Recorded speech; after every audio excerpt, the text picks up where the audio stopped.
মে come in sir. হ্যাঁ আসো, তুমি কি ইন্টারভিউ দিতে আসছো? জি জি, আমি ইন্টারভিউ দিতে আসছি। তোমার ফার্স্ট কোশ্চেন, বলো তো এশিয়ার মধ্যে শ্রেষ্ঠ কবি কে? রবীন্দ্রনাথ ঠাকুর।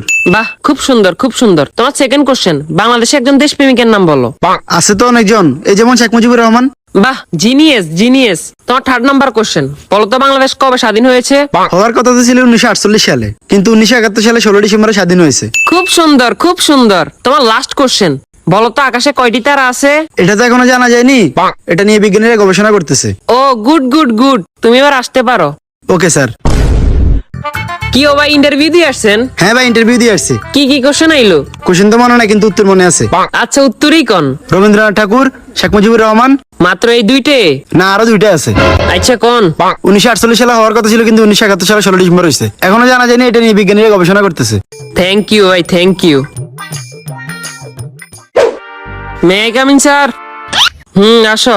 তোমার নাম কি? রবীন্দ্রনাথ ঠাকুর। তো তোমার বাপের নাম কি? শেখ মুজিবুর রহমান। তোমার জন্ম কবে হয়েছে? হওয়ার কথা তো ছিল 1948 সালে, কিন্তু 1971 সালে 16 ডিসেম্বর হয়েছে। এই বেটা, তুই পাগল হয়েছিস নি? এটা এখনো জানা জানি, এটা নিয়ে বিজ্ঞানীরা গবেষণা করতেছে। no, no, no, no.